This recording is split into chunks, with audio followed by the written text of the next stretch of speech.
नमस्कार। मेरा नाम डॉक्टर मनीष जैसल है।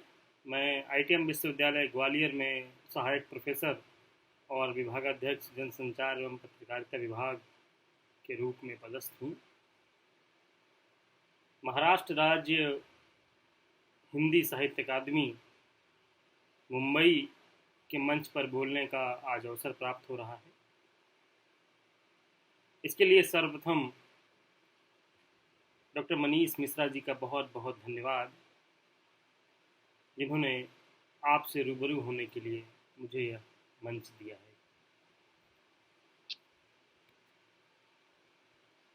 आज मैं अपनी बातचीत हिंदी सिनेमा और राष्ट्रीय आंदोलन और स्व की भावना को लेकर रखूंगा। कैसे हिंदी सिनेमा में स्वतंत्रता के बिंदु को विस्तारित किया गया, प्रचारित किया गया, प्रसारित किया गया, यह हम गीतों और फिल्मों की कहानियों के जरिए जानने और समझने का एक प्रयास करेंगे। हिंदी सिनेमा अपने आप में बड़ा विषय है। उसमें भी आज़ादी को समझना और भी बड़ा प्रसंग है।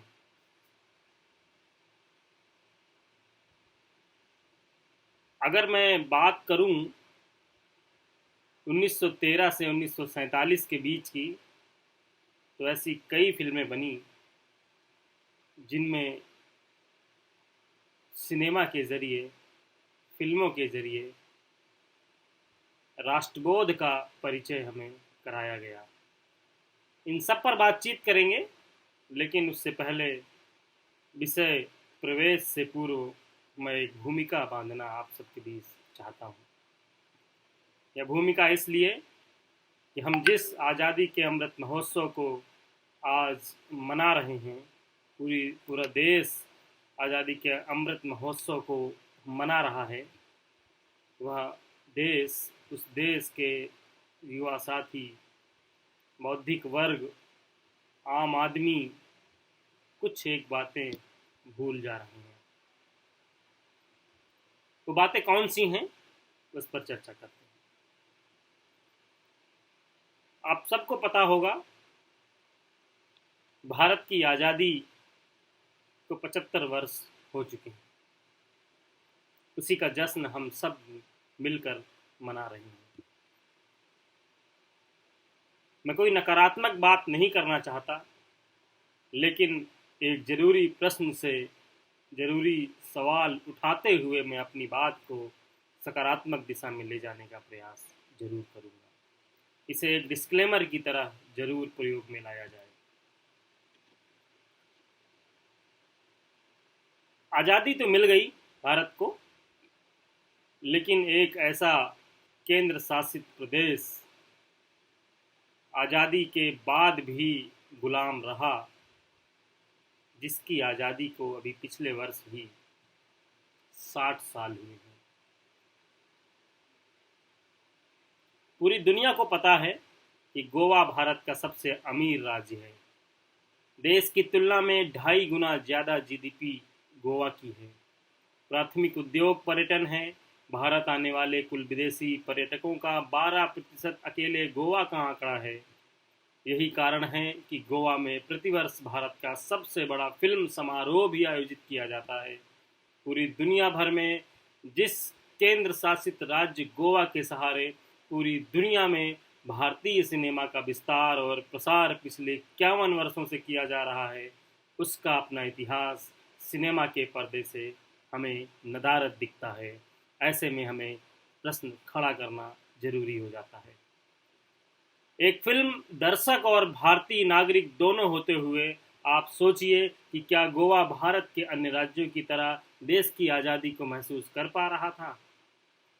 आज़ादी के अमृत महोत्सव मनाने वाली गोवा की सरकार शायद भूल रही है कि उसकी आज़ादी भारत की आज़ादी की बात की है। पुर्तगाली उपनिवेश गोवा की मुक्ति का ये 60वां वर्ष है और भारत की आज़ादी का ये 75वां।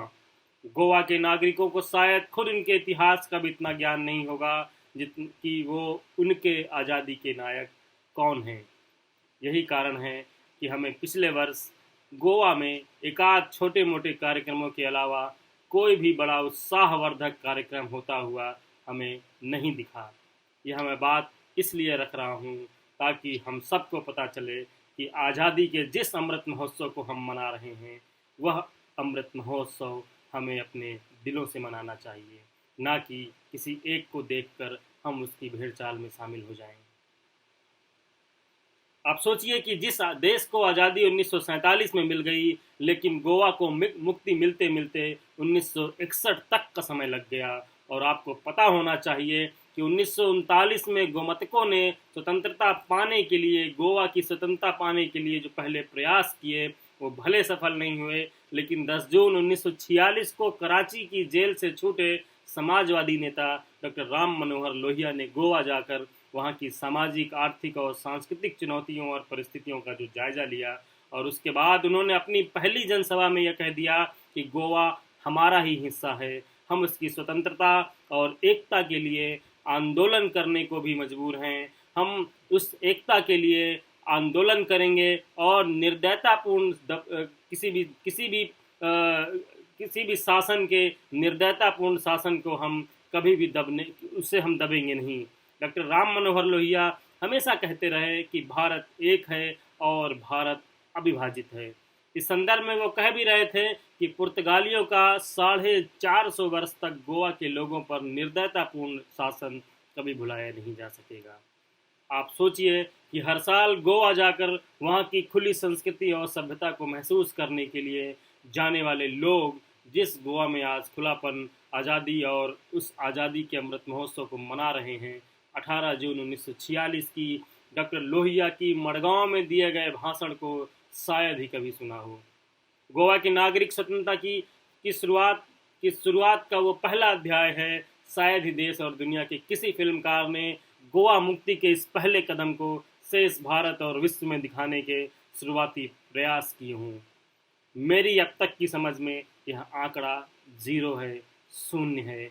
ऐसे में मुझे सवाल उठाने पर इस कार्यक्रम की शुरुआत करने में मुझे मजबूर होना पड़ा। वह डॉक्टर लोहिया ही रहे जिन्होंने पहली बार गोवा की जनता का ध्यान इस तरफ दिलाया कि पुर्तगाल जैसा छोटा राज्य, जिसे स्वयं अपने उत्तरी छोर में पड़ोसी मुल्कों की घुसपैठ से परेशान होना चाहिए था, वह गोवा पर राज कर रहा है। जिस गोवा की चर्चा और धार्मिक संस्थानों पर आज हम गर्व करते हैं, उनके लिए ही पुर्तगालियों ने गोवा वासियों से जबरन उन संसाधनों के होने का गर्व की बात की थी। गोवा के ईसाई समाज को भी पुर्तगालियों को यह संदेश दिया कि हमारी आपकी नौकरियां हमारे शासन में ही सुरक्षित हैं। तब लोहिया ने आम जन को विश्वास दिलाते हुए कहा था और समझाया था कि गोवा के लोग देश के अन्य राज्यों में अपने काम के बल पर नौकरियां कर रहे हैं और आप भी इनके शासन के बाद वहां कर पाएंगे। ऐसी बहुत सारी बातचीत अगर मैं आपके सामने रखूं तो आपको पता चलेगा कि जो डॉक्टर लोहिया ने गोवा की आज़ादी के लिए जिस बिगुल को फूंका था, उनके लिए उसे कई सारी गिरफ्तारियां भी देनी पड़ी। और उनके संघर्ष को आप समझिए कि किसी भी एक सिनेमा में, किसी भी एक फिल्म में हमें देखने को नहीं मिलता है, समझने को नहीं मिलता है। तब यह प्रश्न खड़ा होता है कि हिंदी सिनेमा ने क्या और कितना दिखाया है। फिर भी इसके बावजूद मैं अपनी बात को हिंदी सिनेमा और आज़ादी के आंदोलन की तरफ ले जाना चाहता हूँ कि 1913 से 1947 के बीच में किस तरीके की बातचीत, किस तरीके का कंटेंट, किस तरीके का प्रसंग, किस तरीके का संदेश फिल्म निर्माताओं के जरिए दिया जा रहा था। मैंने ये बातचीत आप लोगों से इसलिए भी की कि हम जिस आज़ादी के अमृत महोत्सव को मनाने के लिए एकत्रित हो रहे हैं, अपने घरों से निकल रहे हैं, संसद के गलियारों में जिस तरीके का तिरंगा हम देख रहे हैं, चौराहों में हम जिस तिरंगे को देख रहे हैं, जिस राष्ट्रीय ध्वज को हम देखकर अपने गौरव का अनुभूति कर रहे हैं, क्या वो हमारे दिल में, हमारे जज्बातों में वो देश, तो देश से जुड़ा प्रसंग आता भी होगा, अगर नहीं आता तो आना चाहिए। सिनेमा के जरिए जब मैं बात कर रहा हूँ तो मुझे ये शुरुआती प्रश्न दिमाग में आते हैं कि हम जिस आज़ादी के की संघर्ष को हमें सिनेमा के जरिए दिखाना चाहिए था वो हमने नहीं दिखाया, और जितना दिखाया उसको भी हमने नहीं पढ़ा। शायद इसी वजह से सिनेमा शोधार्थियों को, सिनेमा से जुड़े लोगों को इस ओर और ज़्यादा ध्यान देने की ज़रूरत है। ऐसी बहुत सारी फिल्मों पर हम चर्चा करेंगे, उनके गीतों पर चर्चा करेंगे आगे की बातचीत में, जिनके जरिए आपको पता चलेगा कि सिनेमा एक मात्र मनोरंजन की चीज़ नहीं थी। वह सिनेमा हमें कई बार राष्ट्रबोध की भावना से हमारे अंदर वो जज्बात पैदा कर रहा था, जो जज्बात बहुत सारे अन्य मीडियम, अन्य माध्यम, जो संचार के अन्य माध्यम हैं नहीं कर पाए। भारत में फिल्म निर्माण के 100 वर्षों के इतिहास में फिल्मों को इतिहास के परिप्रेक्ष्य में समझने के सभी आयाम आज तक पूरे नहीं किए जा सके हैं। एक सिने शोधार्थी की समझ यही रहे कि भारत में शुरुआती फिल्में धर्म से जुड़ी हुई और पौराणिक हुआ करती थीं, लेकिन जब आप हिंदी सिनेमा का समग्र अध्ययन करते हैं तो पाते हैं कि ऐसी सैकड़ों फिल्में हैं जिनमें राष्ट्रबोध की भावना को स्पष्ट रूप से फिल्मों के विषयों में रखा गया है। 21वीं सदी के इस कालखंड में हमें एक बार फिर से हिंदी सिनेमा में राष्ट्रबोध को इस नज़रिए से भी समझने की बहुत ज़रूरत है। यह हम मानते हैं कि ब्रिटिश हुकूमत में पौराणिक कहानियों का विस्तार हुआ, वहीं राष्ट्रबोध की भावना को उजागर करने वाली फिल्मों या उनके गीतों पर लगातार प्रतिबंधन जारी रहा। सिनेमेटोग्राफ एक्ट आने के बाद वह प्रतिबंधन और ज़्यादा बर्बरतापूर्ण हो गया। उस दौर में भी ऐसी फिल्में और गीत बने जो ब्रिटिश हुकूमत को सीधे तौर पर चुनौती देते थे। इस पर आज हम बहुत करीने से बातचीत करने वाले हैं।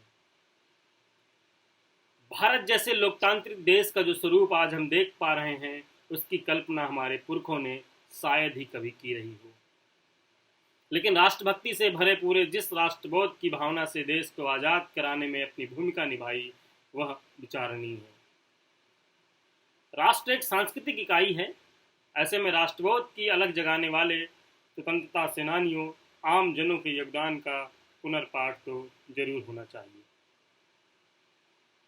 हालांकि इनके कार्यों को, इनके योगदान को हम सभी ने अखबार की कतरनों, किताबों, पत्रिकाओं, कविताओं के जरिए खूब समझने का प्रयास किया है।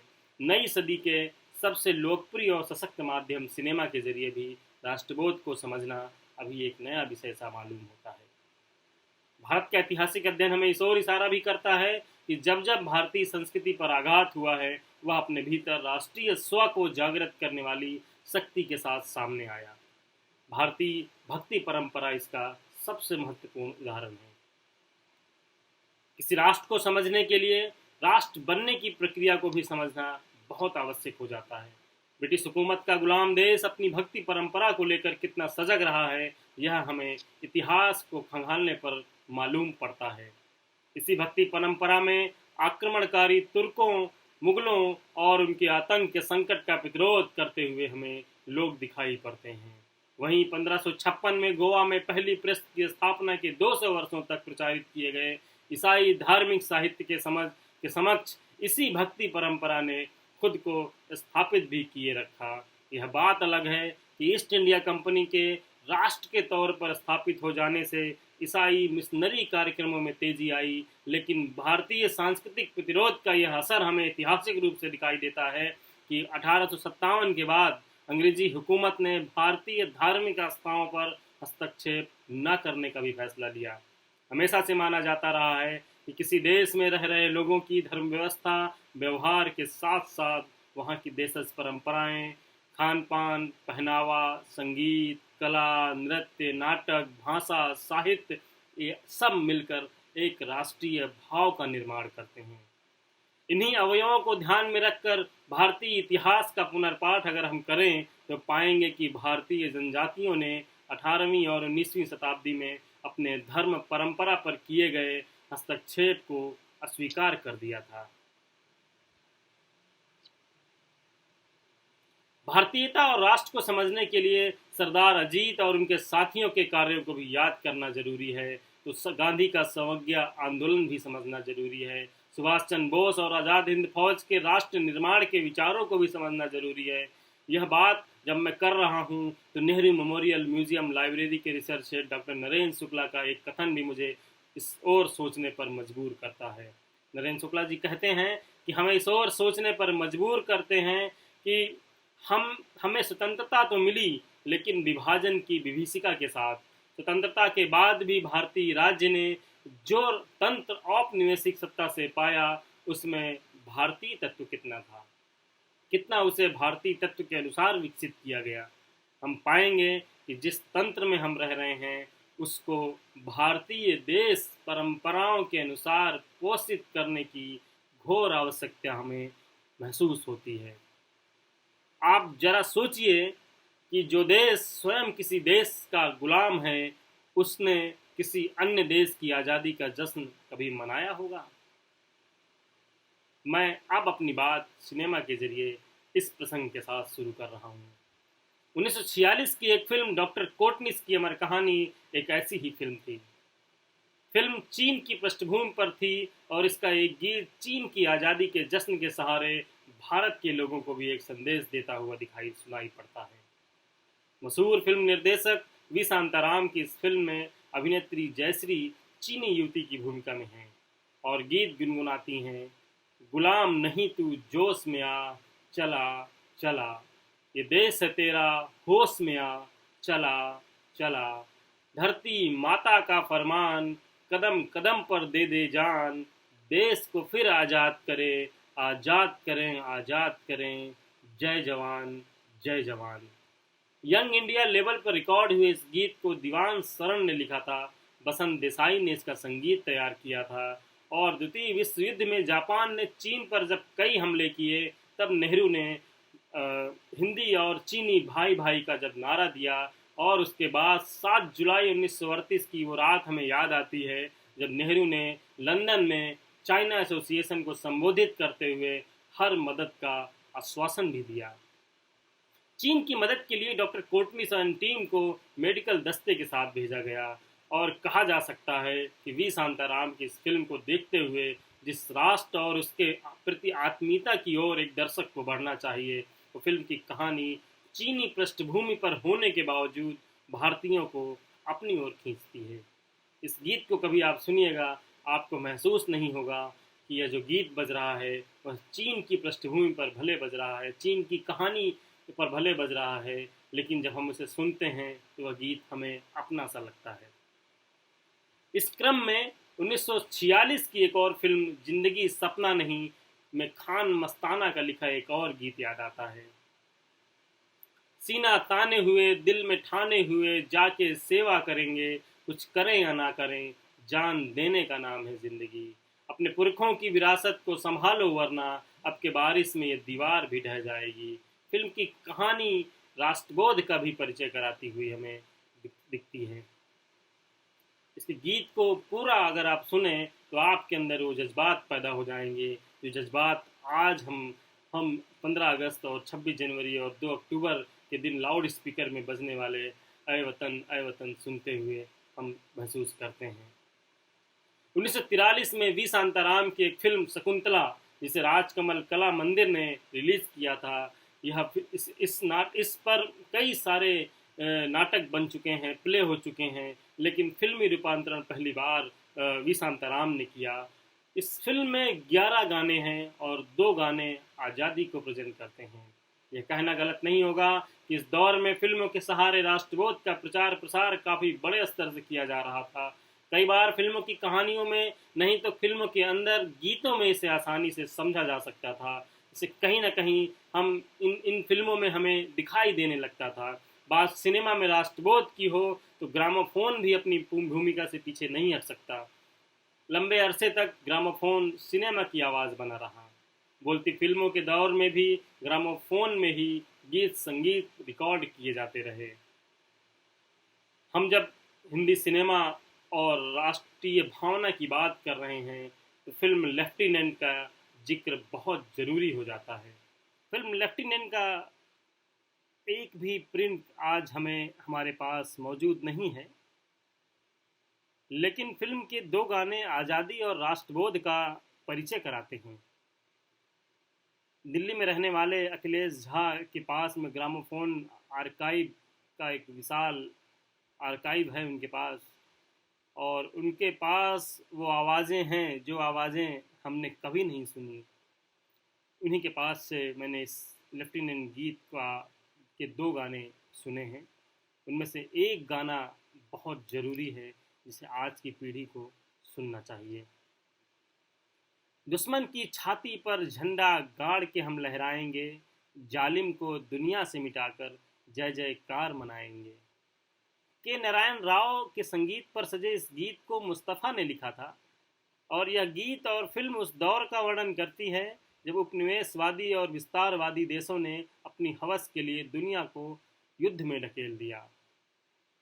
आप सोचिए कि भारत अंग्रेजी हुकूमत का गुलाम था और अंग्रेजी सेना में भारतीय सैनिक के रूप में काम कर रहे थे। इंग्लैंड, अमेरिका की, जापान, जर्मनी से लड़ाई में भारत का क्या लेना देना था, इस बात को हमें आज के दौर में भी समझने की ज़रूरत है। इसको इतिहास को फिर से पुनर्पाठ करने की ज़रूरत है, लेकिन पूरी दुनिया की तरह हम मूक दर्शक बने रहे, यह समझने का प्रयास कभी नहीं किया कि इंग्लैंड, अमेरिका और की जापान, जर्मनी की लड़ाई में भारत क्या रहा, युद्ध में हमारी अहम हिस्सेदारी रही। यह अजब संयोग ही रहा कि जिस जापान और जर्मनी की मदद से नेताजी सुभाष चंद्र बोस ने आज़ाद हिंद फौज को आगे बढ़ाया, अंग्रेजों ने उन्हीं देशों के खिलाफ भारतीयों को सैनिक बनाकर उनके सामने खड़ा किया। हम वतन परस्त और वतन फरोश के बीच का जो अंतर है वह भूल गए। हालांकि राष्ट्रबोध का परिचय कराने वाली यह फिल्म ब्रिटिश सेंसरशिप की भेंट चढ़ गई, लेकिन इसके गीत आज भी आर्काइव में मौजूद हैं, लेकिन सरकारी संग्रहालय में नहीं है। यह अपने आप में भी एक शोध का प्रश्न है।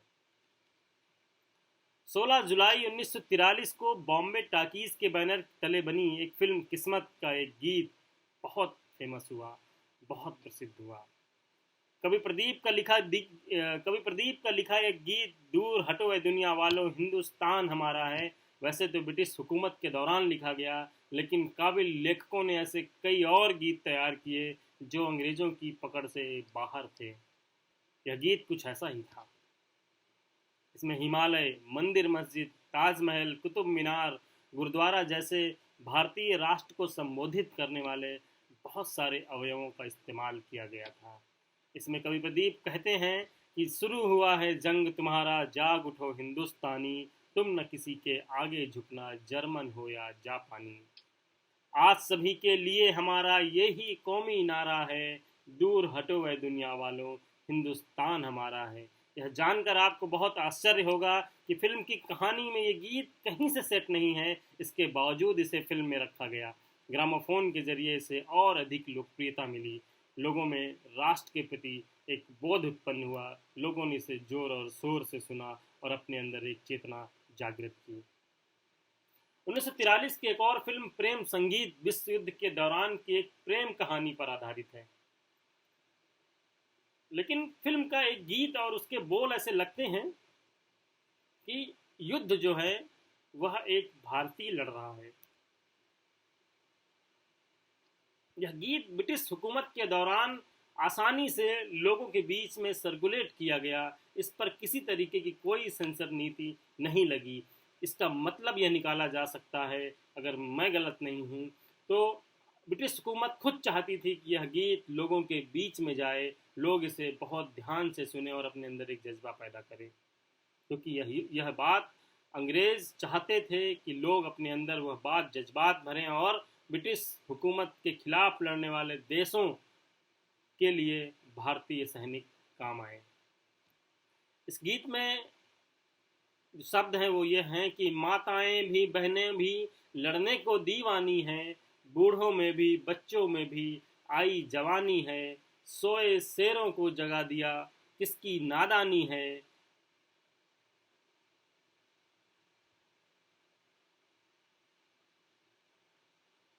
कि माताएं भी, बहनें भी लड़ने को दीवानी हैं, बूढ़ों में भी, बच्चों में भी आई जवानी है, सोए शेरों को जगा दिया किसकी नादानी है। शेरों की संतान तुम्ही, आंधी और तूफान तुम्ही, भारत माता के चरणों में वीरों हो जाओ कुर्बान। बढ़ते कदम और मुख में नारा हिंदुस्तानी हो, हिंद हमारा मंदिर मस्जिद काबा काशी द्वार। अपने इस पाक वतन में गैरों का क्या काम, गैरों को दूर भगाने की अपनी जिम्मेदारी है।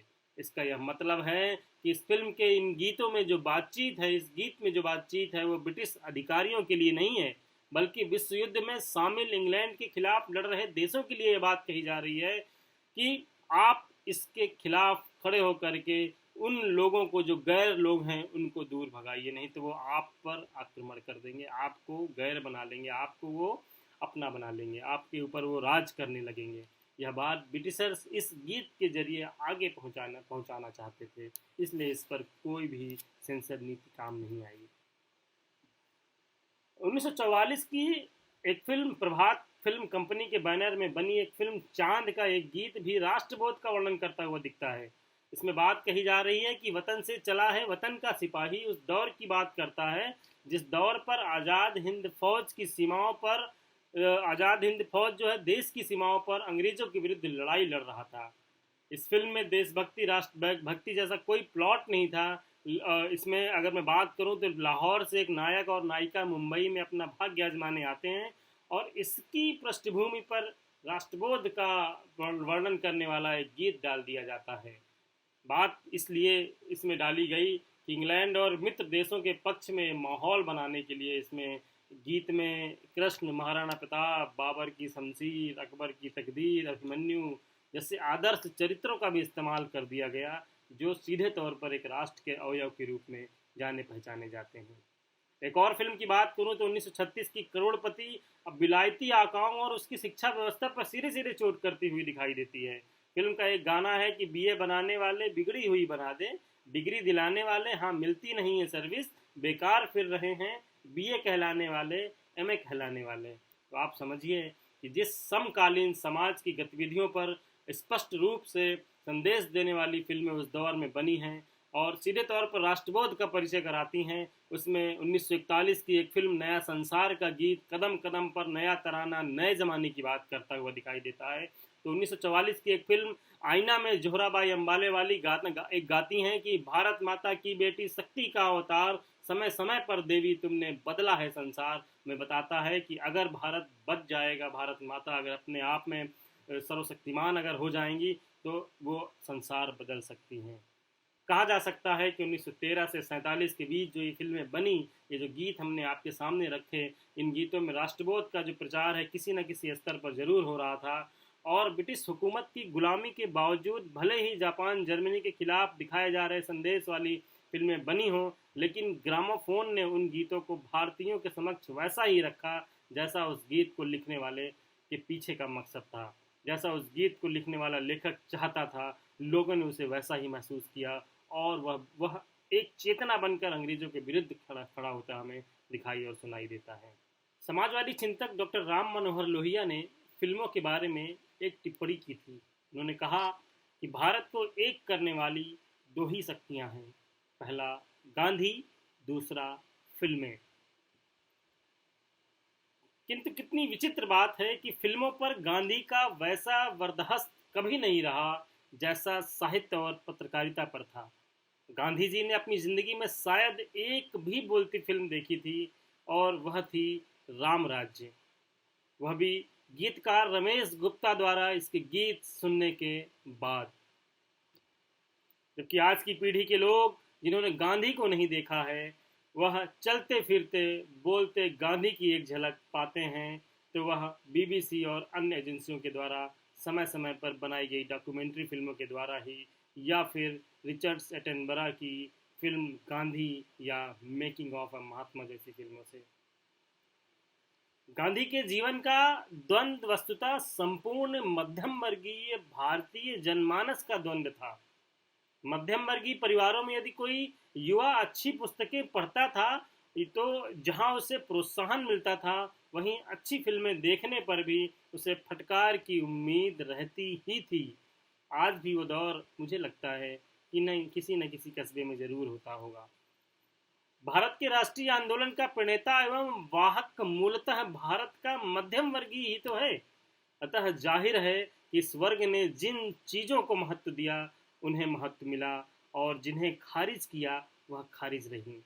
वैसे इस तथ्य को नकारा नहीं जा सकता कि भारत में अंग्रेजी राज्य के खिलाफ राष्ट्रीय आंदोलन ने समाज में जो 1930 के आसपास लहरें पैदा की, उनमें से एक लहर राष्ट्रीय सिनेमा की भी थी, जिसका संघर्ष न सिर्फ भारतीय सिनेमा में जमे औपनिवेशिक संस्कृति के कूड़ा करकट के खिलाफ था, बल्कि भारतीय सिनेमा के जमे औपनिवेशिक संस्कृति के बल्कि भारतीय सिनेमा के औपनिवेशिक शोषण से भी था। लेकिन राष्ट्रीय आंदोलन ने जिन सांस्कृतिक लहरों को जन्म दिया था, उनमें यह सबसे कमजोर लहर मानी जाती थी। भारतीय सिनेमा में राष्ट्रीय आंदोलन की कोई भूमिका रही है या नहीं, यह जांच का विषय अभी गंभीरता से नहीं लिया गया, लेकिन अब तक जो तथ्य सामने आए हैं उससे यह पता चलता है कि भारतीय सिनेमा की धार कमजोर भले ही रही है, लेकिन गैर महत्वपूर्ण कदापि नहीं रही। एक तरफ जहां हमारा राष्ट्रीय नेतृत्व सिनेमा की शक्ति से प्रायः अनभिज्ञ था, उपेक्षित दृष्टि से देख रहा था, वहीं दूसरी तरफ प्रथम विश्व युद्ध के दौरान अपने अनुभवों से अंग्रेज संप्रभुओं ने सिनेमा की ताकत को अच्छी तरह पहचान लिया था।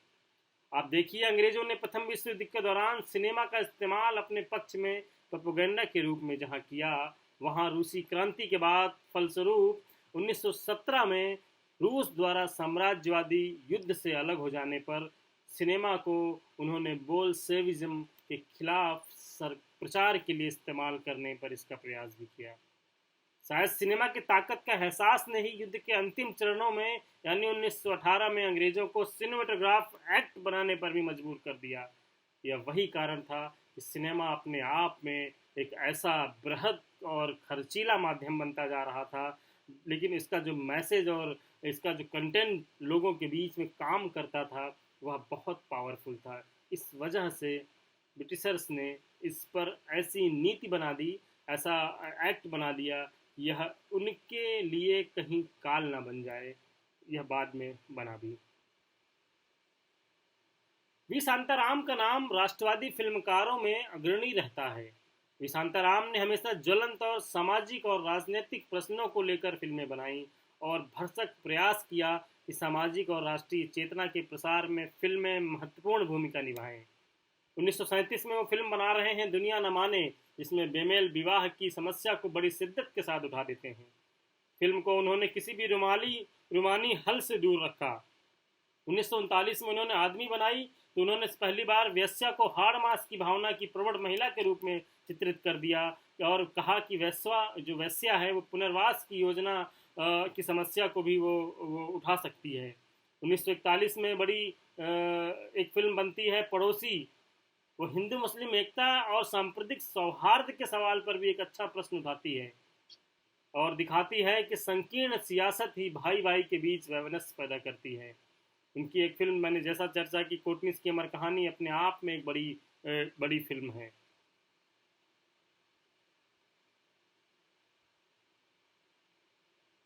इसी सदी के चौथे दशक में सोहराब मोदी नाम के एक फिल्मकार ने भारतीय ऐतिहासिक चरित्रों पर बहुत अच्छी फिल्में बनाई, जिनमें जहांगीर और पोरस के जीवन पर बनी फिल्म पुकार और सिकंदर वह अजीब मानी जाती है, अजब मानी जाती है। इन फिल्मों ने राष्ट्रीय भावनाओं को जनमानस में घनीभूत किया और 1939 में तमिल भाषा में के सुब्रमण्यम ने एक और फिल्म बनाई त्याग भूमि, और यह फिल्म एक मशहूर मुकदमे पर आधारित थी जिसका मुद्दा यह था कि क्या कोई विवाहित भारतीय स्त्री अपने पति से अलग रह सकती है। यह उस दौर की बात है जिस दौर में यह चीज़ें बहुत बड़ी हुआ करती थी। 40 के दशक में भारत की कम्युनिस्ट पार्टी काफ़ी प्रभावशाली हो चली थी और बुद्धिजीवियों को इसमें बहुत ज़्यादा प्रभावित किया। 1936 में PWA और इप्टा के गठन के बाद सिनेमा में एक मूल चूक परिवर्तन हमें दिखाई देता है। 1930 और 40 में वामपंथी सोच से जुड़े हुए जो फिल्मकार सामने आए, उनकी फिल्मों में सर्वहारा की विजय और पूंजीवाद की अनिवार्य पराजय का सिद्धांत भी हमें सिनेमा के बड़े पर्दे पर दिखाई देने लगता है। महबूब खान की 1942 में बनी फिल्म रोटी देखिए, जिस पर श्रम का केंद्रित समाज हमारे सामने दिखाई देता है। पूंजी पर केंद्रित समाज का निस्सारता को भी हम रेखांकित करते हुए उसमें देखते हैं। और 1943 की एक फिल्म ज्ञान मुखर्जी की फिल्म किस्मत को अगर हम देखें तो दूर हटे हुए दुनिया वालों, जिसमें कवि प्रदीप ने वो गाना लिखा, और वो भी अपने आप में ब्रिटिश सरकार को हिला कर रख देता है। एक और फिल्म बिमल रॉय की हमराही अगर हम देखें तो ये अपने आप में साधन संपन्न और सर्वहारा पूंजीवादी मजदूर समाजवाद और पूंजीवाद के बीच की समस्याओं को बौद्धिक हल देने वाली फिल्म के रूप में हम इसे देखते हैं। रविन्द्रनाथ टैगोर का गीत जनगण मन अधिनायक इस फिल्म में पहली बार इस्तेमाल किया हुआ हमें दिखाई देता है, सुनाई देता है, जो भारत की स्वतंत्रता के बाद हमारा राष्ट्रगान भी बना। 1946 में इप्टा के बैनर पर जो फिल्म बनी धरती के लाल और चेतन आनंद ने जो नीचा नागर बनाई, वह फिल्म अंतर्राष्ट्रीय ख्याति पाने वाली फिल्में भी बनती हैं। धरती के लाल में बंगाल के भीषण अकाल को रखने वाला ये पहली फिल्म बनती है। इसके बाद स्वतंत्रता जब मिल जाती है हमारी स्वतंत्रता, इसके बाद भी बहुत सारी ऐसी फिल्में बनती हैं जिन फिल्मों ने हमें बॉक्स ऑफिस पर जैसा कोई कॉन्सेप्ट भले ना उस दौर में रहा हो, लेकिन एक विचारों के आदान प्रदान के मामले पर वो फिल्में हमेशा से अपना जो उद्देश्य से लेकर वो लिखी गई, बनाई गई, शूट की गई, वो अपने उद्देश्यों को पूर्ण करने में हमेशा आगे रहीं।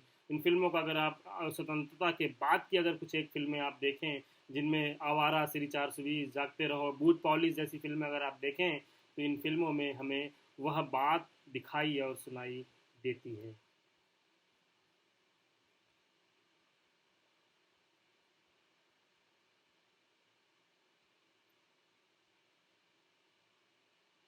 फिर से अगर हम लौटें और पुराना इतिहास देखें तो स्वतंत्रता आंदोलन और गांधीवादी विचारधारा तथा समाज में चल रहे सुधारवादी आंदोलनों में से एक उत्प्रेरक का काम करने वाली कुछ एक फिल्मों की भी चर्चा यहाँ बहुत ज़रूरी हो जाती है।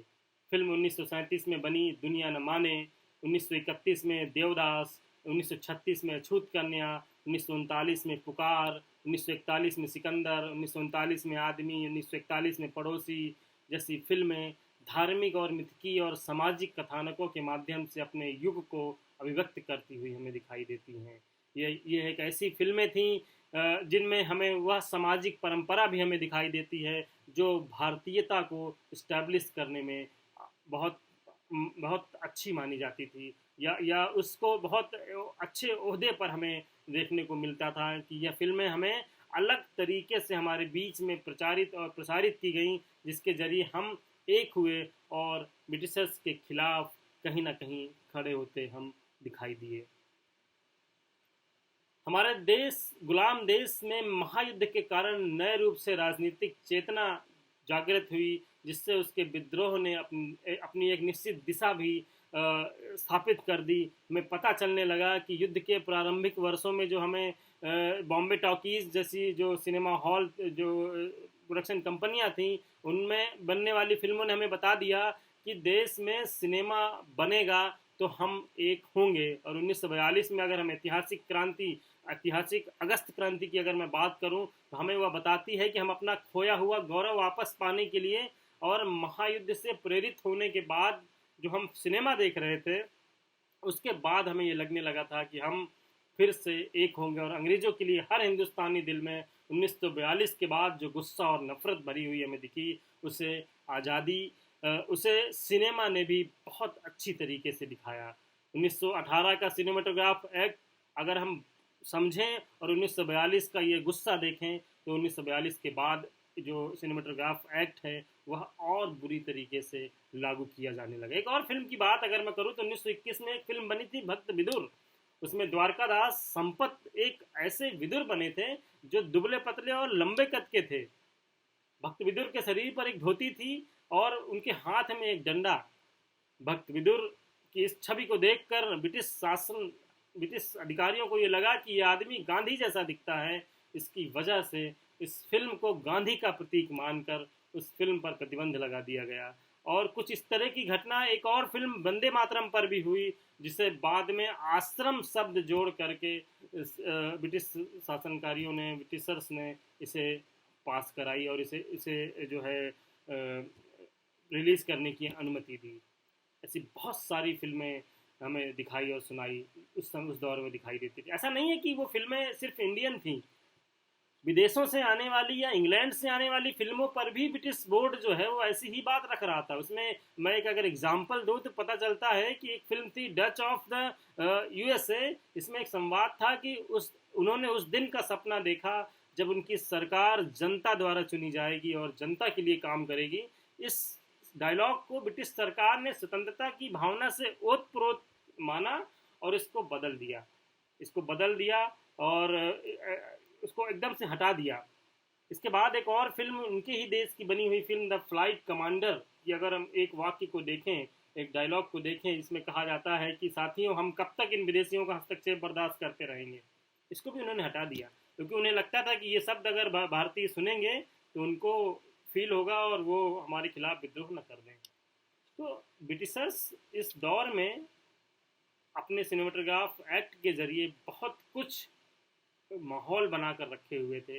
इसके बावजूद भारतीय सिनेमा बनाने वाले लोगों ने, निर्देशकों ने, लेखकों ने, गीतकारों ने अपनी पूरी ऊर्जा के साथ वो फिल्में प्रोड्यूस की, वो फिल्में बनाई, वो जज्बा अपने अंदर रखा, वो दिखाने का प्रयास किया जो उस दौर में बहुत मुश्किल था। आज का दौर तो बहुत बदल गया है, बहुत लोकतांत्रिक व्यवस्था में रह रहे हैं, कुछ भी बना सकते हैं, कुछ भी दिखा सकते हैं, कुछ भी दिखाने के लिए हमें किसी की परमिशन की ज़रूरत नहीं है। उस दौर को याद करिए कि 200 साल की गुलामी जिस देश ने झेली हो, उस दौर में हमें ऐसी फिल्में, ऐसे गाने सुनने को मिले जो अपने अंदर जज्बा पैदा करते हों। वो बात उस दौर की हमें इतिहास के, सिनेमा के इतिहास को समझने पर ही मालूम पड़ेगी। मुझे लगता है कि समय की सीमा है, नहीं तो इस पर बहुत सारी और बातचीत भी हो सकती है। महाराष्ट्र राज्य हिंदी साहित्य अकादमी की आज़ादी के अमृत महोत्सव के अंतर्गत चल रही सीरीज़ में मुझे बोलने के लिए अवसर दिया गया, मुझे अपनी बात रखने का अवसर मिला। इसके लिए मैं पूरे संभाग को, पूरे संस्थान को मैं साधुवाद देता हूँ, मैं आभार व्यक्त करता हूँ। आपने मुझे मौका दिया और जो दर्शक, पाठक, श्रोता मुझे सुन रहे हैं, मेरी बात को सहमति और असहमति के दायरे में रखना चाहते हैं, मुझे कमेंट करके भी बता सकते हैं। बहुत आभार, बहुत बहुत धन्यवाद।